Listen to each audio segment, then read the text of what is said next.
Juif converti au christianisme orthodoxe, né en Russie en 1947, Israël Adam Shamir est, depuis maintenant plusieurs décennies, une pointure internationale du militantisme antisioniste.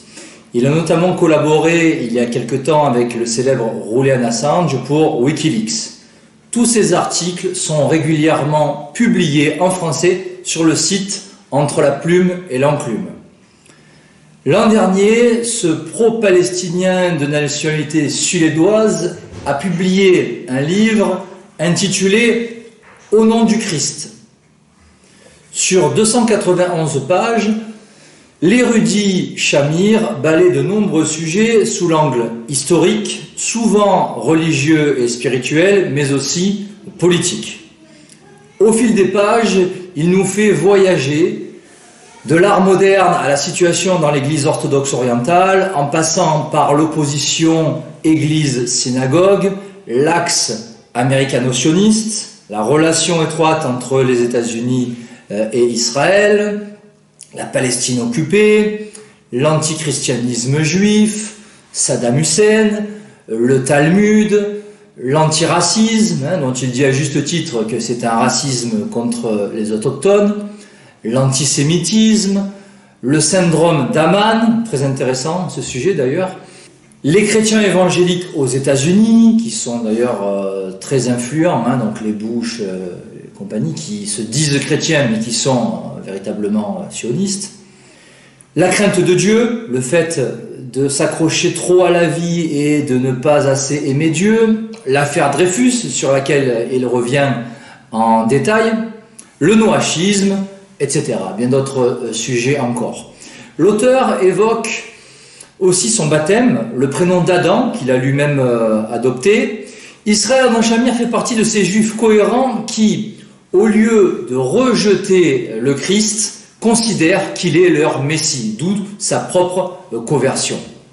Pour rappel, du temps de Jésus-Christ, une partie des Juifs l'ont rejoint, mais les autres, majoritaires hélas, l'ont combattu, lui, ses disciples et son Église. Shamir fait donc partie désormais de la première catégorie.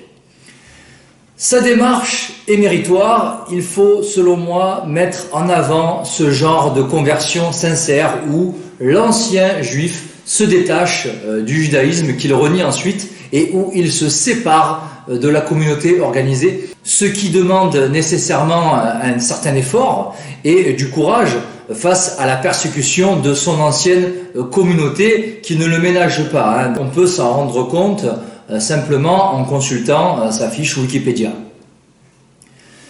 Dans son livre, Shamir parle aussi et surtout de sujets sensibles comme les crimes rituels d'enfants et le culte de l'Holocauste.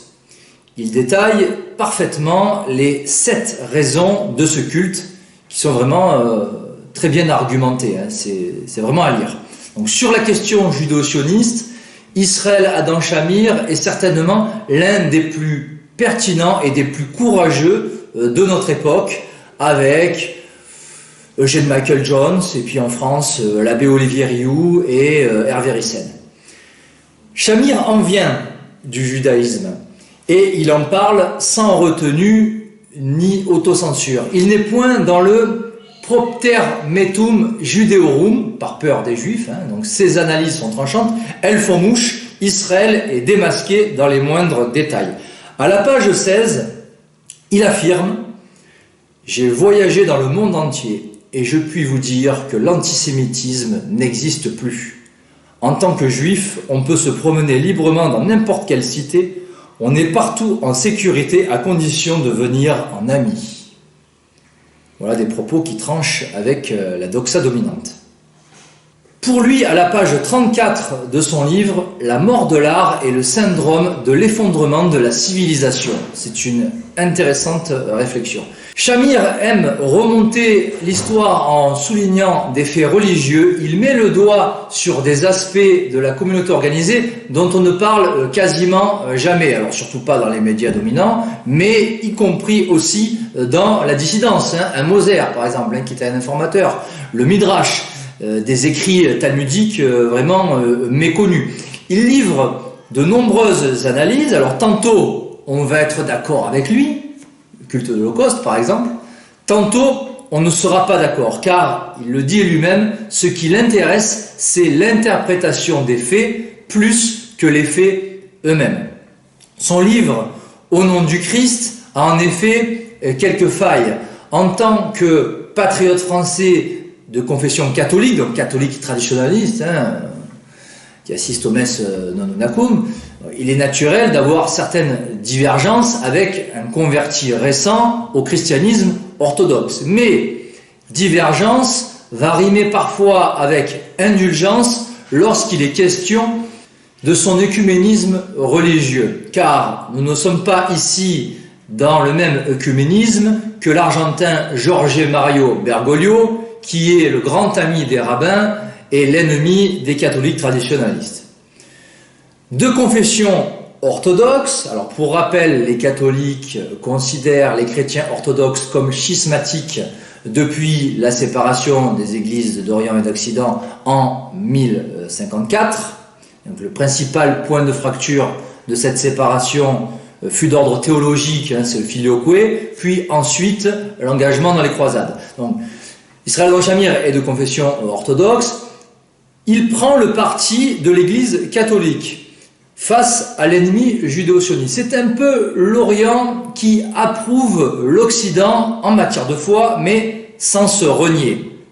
Il écrit d'ailleurs de manière remarquable à la page 288 de son livre, c'est une sorte de conclusion de son bouquin, je cite: « Nous ne devons pas rester indifférents aux tribulations de l'Église, parce qu'elle seule a le potentiel pour remplacer l'état de choses prédateur néo-judaïque par un cadre chrétien et aimant la paix.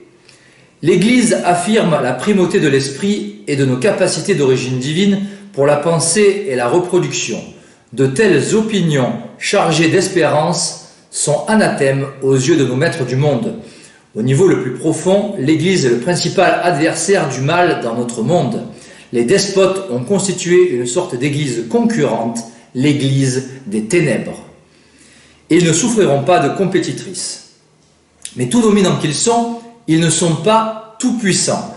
Il n'y a pas de force magique dans leurs incantations, ils n'ont pas de pouvoir divin pour les protéger. Ce sont des imposteurs. Ils exploitent les vieux mythes de l'humanité en oubliant que rien ne marche sans Dieu. En tant que rebelles contre Dieu, ils seront vaincus. En tant que charlatans, ils seront désossés. Leur chute est imminente. Nous devrions les rejeter complètement, aussi complètement que nous sommes appelés à le faire lorsque nous confessons notre foi. » Fin de citation. Le problème avec Israël Adon Shamir, c'est qu'il n'a pas étudié la crise dans l'Église. Il n'a pas intégré que l'Église romaine est désormais sous la coupe de la contre-Église et qu'elle est devenue l'Église conciliaire de Vatican II depuis le dernier concile. Donc pour lui, les catholiques, ce sont Bergoglio, cet antipape franc-maçon, et ses fidèles. Aussi me permettrais-je de lui recommander humblement, via Maria Poumier et son entourage français, la lecture de mon dernier livre qui a étudié ce sujet en profondeur, dernier livre intitulé « Une loge maçonnique dirige le Vatican » que j'ai publié en septembre 2018.